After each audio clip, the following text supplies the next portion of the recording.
గత 5 సంవత్సరాల నుంచి ఉద్యోగుల పాలిట అదేవిధంగా రాష్ట్రంలో ఉన్న ప్రజల పాలిట చాలా పీడకాలుగా సాగింది జగన్మోహన్ రెడ్డి పరిపాలన. ఆ సందర్భంగా ఉద్యోగస్తులు ఏంటి, సామాన్య ప్రజానికి ఏంటి చాలా చాలా వాళ్ళు చాలా పరిస్థితులు అంటే ఇబ్బందికరమైన పరిస్థితులు ఎదుర్కొన్నారు. అందులో భాగంగానే అంటే ఉద్యోగస్తులకి సరైన టైంలో జీతం లేక అదేక సిపిఎస్ రద్దు చేస్తారని చెప్పేసి చాలా విషయాల్లో మాట తిప్పన మడమ తిప్పన అన్న జగన్మోహన్ రెడ్డి తన మాట తన మడమ తిప్పారని చెప్పేసి ఉద్యోగస్తులు ఆరోపిస్తున్నారు. అదేవిధంగా ఆయన పరిపాలన జగన్మోహన్ రెడ్డి దిగిపోయిన తర్వాత ఇప్పుడు ముఖ్యమంత్రి చంద్రబాబు నాయుడు గారు వచ్చిన తర్వాత ఇప్పుడు ప్రస్తుతానికి పోయిన నెల కానీ ఈ నెల కానీ 1వ తారీఖుననే వాళ్ళకి జీతాలు అందే పరిస్థితి. గతంలో కనుక చూసుకున్నట్టయితే 1వ తారీఖున కదా ఎప్పుడు వస్తాయిపోతే తెలియని పరిస్థితిలో ఉండేవాళ్ళు. ఇప్పుడు 1వ తారీఖున జీతాలు అందుతున్నాయి. అదేవిధంగా ఈరోజు ఉన్నాయి. అందులో భాగంగా కృష్ణా జిల్లా ఎన్టీఆర్ జిల్లా ఎన్జిఓ అధ్యక్షులు విద్యాసాగర్ గారిని అడిగి తెలుసుకునే ప్రయత్నం చేస్తాం. సార్ చెప్పండి సార్, ఈరోజు 1వ తారీఖు నాడు మీకు శాలరీస్ వచ్చినాయి, దాదాపు పండగ వాతావరణం అంటే దీనికి చెప్పుకోవచ్చు. దీని మీద మీ అభిప్రాయం?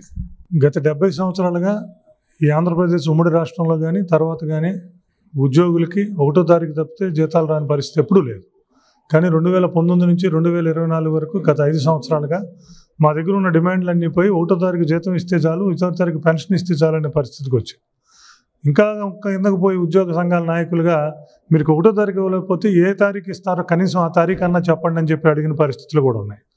అలా కాకుండా పెన్షనర్స్కి అవుట్సోర్సింగ్ కాంట్రాక్ట్ ఉద్యోగులు చాలా ఇబ్బంది పడుతున్నారు. తక్కువ జీతాలు ఉంటాయి, వాళ్ళకి ముందు ఇచ్చి తర్వాత రెగ్యులర్ వాళ్ళకి అని చెప్పేంత పరిస్థితికి ఉద్యోగ సంఘాలు వెళ్ళిన పరిస్థితి చూసాం. అలా చెప్పినా కూడా 1వ తారీఖు వస్తుందా, 5వ తారీఖు వస్తుందా, 10 వస్తుందా, 15 వస్తుందా, 20 వస్తుందా, ఎప్పుడు వస్తుందో తెలియని పరిస్థితి గత 5 సంవత్సరాలకు కూడా చూసాం. పెన్షనర్స్కి అయితే 15వ తారీఖు తప్పితే ఇంకా ముందుకు వచ్చే పరిస్థితి లేదు. దానివల్ల ఈఎంఐలు కానీ ఆర్థిక ఇబ్బందులు కానీ విపరీతమైన 3వ తారీఖు 5వ తారీఖు అందరూ ఈఎంఐలు కట్టకపోతే పెనాల్టీలు పడే పరిస్థితి ఉంది, క్రెడిట్ రేటు పోయే పరిస్థితి. వీటన్నిటి మధ్యన ఎన్నో ఇబ్బందులు గత 5 సంవత్సరాల నుంచి పడ్డాం.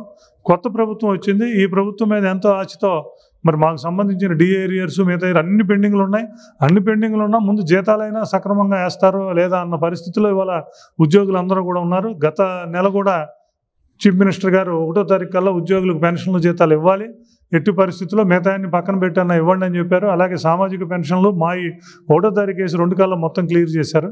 మరి ఈ నెల మళ్ళీ ఇంకా ఇబ్బంది ఏమైనా ఉంటుంది అనుకున్నాం, కానీ ఇవాళ పొద్దున 6 సామాజిక పెన్షన్లు, మధ్యాహ్నం 12 ఉద్యోగులకు సంబంధించిన జీతాలు, అలాగే పెన్షనర్స్కు సంబంధించిన పెన్షన్లు కూడా పడిపోయినాయి. ఒక రకంగా ఉద్యోగులందరికీ కూడా చాలా ఆనందదాయకం. 70 సంవత్సరాల నుంచి ఎప్పుడు 1వ తారీఖు పడినా 5 సంవత్సరాల నుంచి పడని సందర్భంగా ఇవాళ ఫస్ట్ టైం పోయిన నెల ఈ నెల మళ్ళీ వెనక్కి తిరిగి చూడకుండా ఇది చేస్తున్నాం. ఆ సందర్భంగా రాష్ట్ర ప్రభుత్వానికి ఎన్ని ఆర్థిక ఇబ్బందులు ఉన్నప్పటికీ, ఎన్ని సవాళ్ళు ఎదురైనప్పటికీ ఉద్యోగులను ఆ ప్రియారిటీలో పెట్టుకుని ఏదైతే రాష్ట్ర ప్రభుత్వం యొక్క బాధ్యత, తన దగ్గర ఉన్న ఉద్యోగికి 1వ తారీఖు జీతం ఇవ్వడం, ఆ బాధ్యతను నిర్వర్తిస్తూ ఉద్యోగులు రాష్ట్రంలో ఉన్న 12,50,000 మంది ఉద్యోగ ఉపాధ్యాయ కార్మిక పెన్షనర్స్ అందరికీ కూడా జీతాలు పెన్షన్లు వచ్చేటట్లు చేసిన ముఖ్యమంత్రి గారికి, రాష్ట్ర ప్రభుత్వానికి ధన్యవాదాలు తెలియజేస్తున్నాం.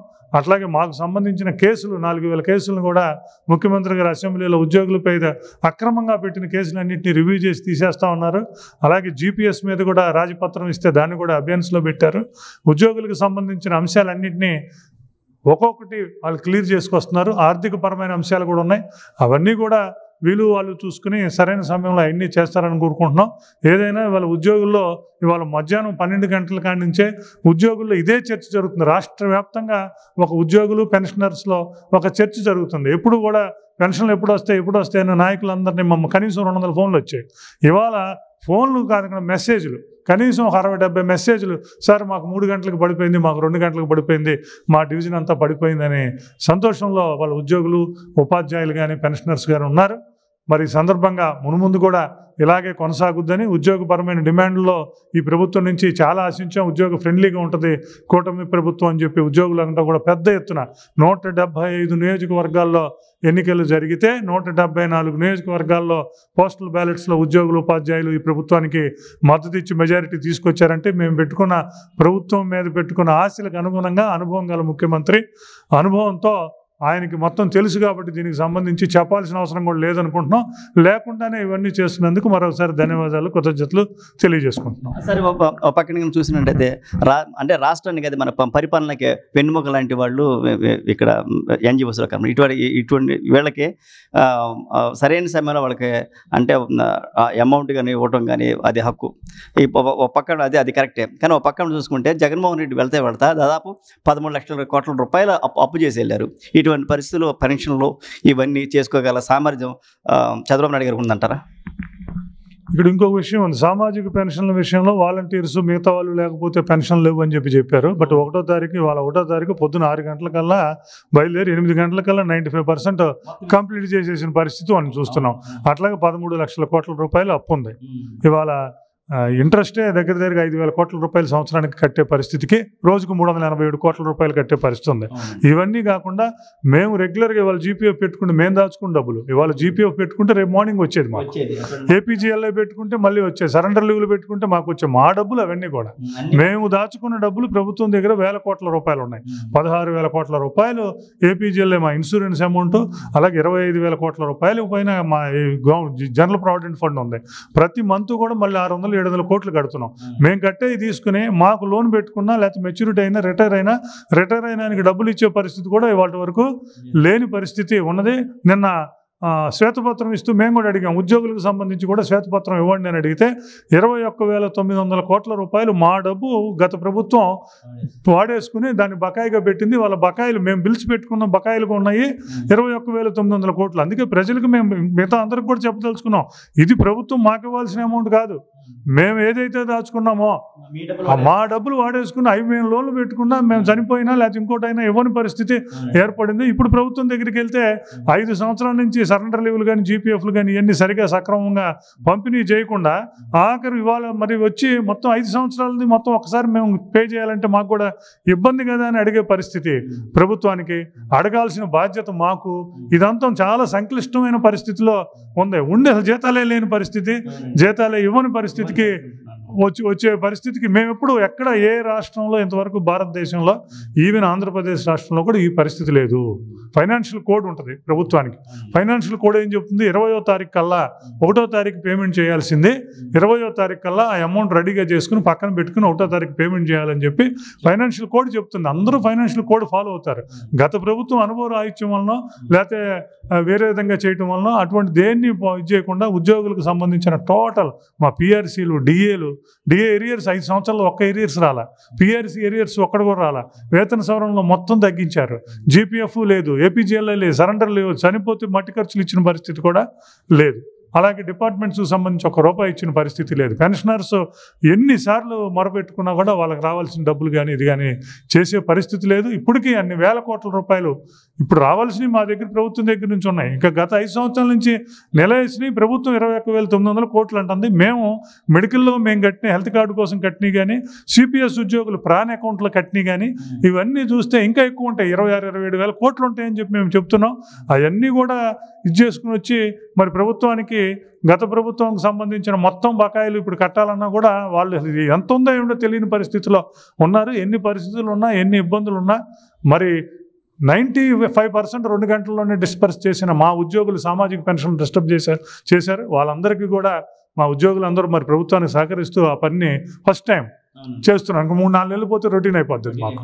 అలా చేస్తున్నాం. అట్లాగే మాకు సంబంధించి మరి జీతాలు పెన్షన్లు కూడా మరి 1వ తారీఖున మళ్ళీ 1వ తారీఖు 2 అని ఎదురు చూస్తూ అదొక అలవాటుగా మారింది 5 సంవత్సరాల్లో. ఇప్పుడు 1వ తారీఖు వస్తే ఒక 4-5 నెలలు అయితే ఇక మళ్ళీ ఎవరు 1వ తారీఖు వస్తుంది చూడని పరిస్థితి ఆయన మరి ముఖ్యమంత్రి గారు తీసుకొస్తారని చెప్పి మేము భావిస్తున్నాం. అంటే యాక్చువల్గా అయితే మీరంటే ఎన్జిఓస్ అంటే మా రాష్ట్రం యొక్క వెన్నుముకే, ఇందాక మీరు చెప్పినట్టు వెన్నుముకే.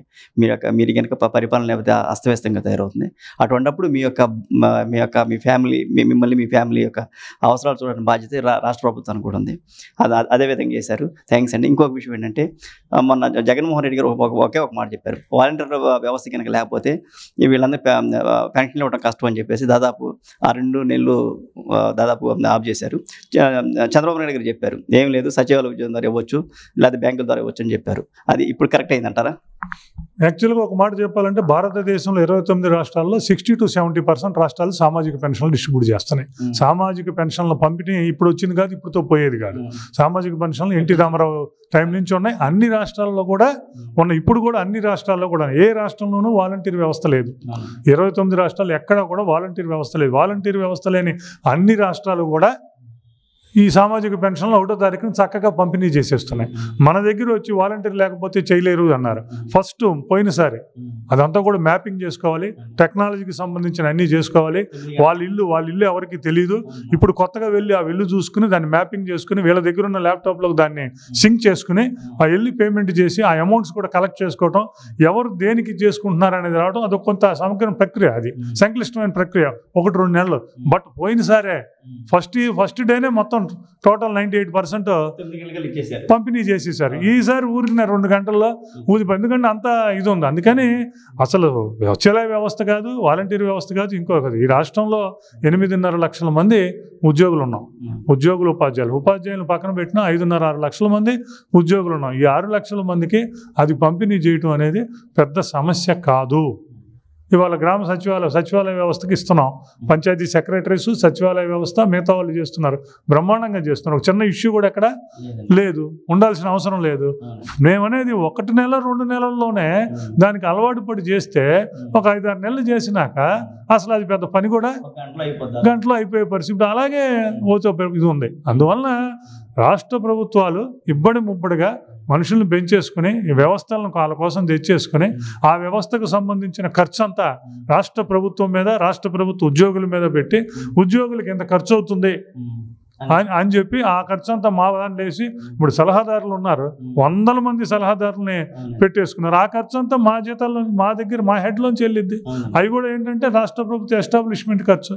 మేమేమంటున్నాం, ఎస్టాబ్లిష్మెంట్ ఒకవేళ మన ఆర్థిక పరిస్థితి బాగోకపోతే ఎస్టాబ్లిష్మెంట్స్ ఎందుకు పెంచుకుంటున్నారు అంత ఇదిగా? ఇప్పుడు 2.5 లక్షల మంది వాలంటీర్లు తీసుకున్నారు. ఇప్పుడు వాళ్ళు లేకుండా పని జరుగుతున్నప్పుడు ఆ 2.5 లక్షల మందికి మనం పనిచేస్తున్న 1850 కోట్ల రూపాయలు మనం వేస్ట్ చేసినట్లే కదా. సార్ ఒక చిన్న డౌట్ సార్, ఎందుకంటే పక్కన వాలంటీర్ వ్యవస్థ అనేది ఆయన చెప్తున్నట్టు మీకు సమాంతరంగా అనే దానికన్నా తన యొక్క స్వార్థ ప్రయోజనం కోసం తీసుకొచ్చి మన మీద రుద్దారు అనుకుంటాను. నార్మల్గా పార్టీలకి వీటికి కార్యకర్తలు ఉంటారు. కార్యకర్తలని ప్రభుత్వంలోకి చొప్పించే విధానం, ఆ విధానంతోనే చొప్పించారు. వాళ్ళకు కొంత పని అప్పచెప్పారు. ఇప్పుడు ఆల్రెడీ 1,27,000 మంది సచివాలయ సిబ్బందిని తీసుకున్నాం. 1,27,000 మంది ఇప్పుడు మేమున్న ఎన్జిఓస్ మిగతాతో కాకుండా ఎడిషనల్గా తీసుకున్నాం. వాళ్ళు ఇప్పటి వరకు మేమేం పని చేస్తున్నాము ఈ 60-70 సంవత్సరాల్లో ఆ 1,27,000 మంది కొత్త పని ఏం చేయట్లా. ఆ పనిని వాళ్ళు విభజించుకున్నారు. ఉన్నప్పుడు కొత్తగా 1,20,000-30,000 మంది ఆ ఫోర్స్ వచ్చినప్పుడు ఇలాంటి పనులు ఏదైనా ఉన్నా కూడా చేయగలుగుతారు వాళ్ళు. మేము అంతా కలిసి ఇప్పుడు వాళ్ళు కూడా రెగ్యులర్ చెప్పారు, మాతోనే ఉన్నారు, చేయగలుగుతాం. కానీ నీకు సొంతగా ఒక వ్యవస్థ ఉండాలి, మొత్తం మేము ఉండాలి అని చెప్పి మీకు కావాల్సిన వ్యవస్థనే ఇచ్చేసి తీసుకున్నారు. ఆ వ్యవస్థనే, వాలంటీర్ వ్యవస్థని మేము మొదటి నుంచి చెప్తున్నాం. వాళ్ళు ఎలా ప్రభుత్వంలో భాగం అవుతారు?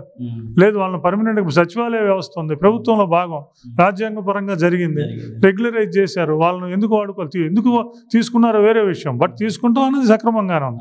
బట్ వాలంటీర్ వ్యవస్థ అనేది సక్రమమైన వ్యవస్థ కాదు. వాళ్ళకి తీసుకొచ్చి ఒక పర్మనెంట్ ఉద్యోగికో, రెగ్యులర్ ఉద్యోగికో, మనకు ఏపీ స్టేట్ అండ్ సబార్డినేట్ మినిస్టరీలో అపాయింట్ అయిన ఉద్యోగికి కొన్ని బాధ్యతలు, కొన్ని సిసిఎస్ రూల్స్ ఇవన్నీ ఉంటాయి, వాటికి కట్టుబడి ఉంటాడు. అతని మీద ఏదైనా ఉంటే యాక్షన్ తీసుకోవచ్చు. ఇవాళ ఒక వాలంటీర్ 1 లక్ష రూపాయలు తీసుకుని వెళ్ళిపోతాడు, లేకపోతే ఇంకొకటి చేసి ఇంకోటి చేస్తాడు, అతని మీద యాక్షన్ తీసుకునే అధికారం ప్రభుత్వానికి లేదు సిసిఎస్ రూల్స్ ప్రకారం. అందుకని నీ దగ్గర ఉన్న పర్మనెంట్ ఎంప్లాయీతోనో, ఒక కాన్స్టిట్యూషనల్ పరంగా వచ్చిన ఎంప్లాయీతోనో పనిచేయించుకోవాలి. కానీ మీ దగ్గర ఉన్న ప్రైవేట్ సైన్యాన్ని తీసుకొచ్చి ప్రభుత్వంలో పెట్టి ప్రభుత్వం యొక్క బాధ్యతలు, ప్రభుత్వం యొక్క విధులు వాళ్ళతో చేయించుకుని మొత్తం ఉద్యోగ వ్యవస్థను తొంగలో దొక్కే పరిస్థితి. ప్రభుత్వ డిపార్ట్మెంట్లో ఎన్నో సంవత్సరాలుగా బాధ్యతలు నిర్వర్తిస్తున్న ఉద్యోగుల్ని బాధ్యతల నుంచి పక్కన పెట్టి మీకు సంబంధించిన కార్యకర్తల్ని, మీకు సంబంధించిన క్యాడర్ని ప్రభుత్వాల్లో వాడితే ఏమైందో ఈ 5 సంవత్సరాలు ఒక కేస్ స్టడీ కింద, ఉదాహరణ కింద సరిపోద్ది. అది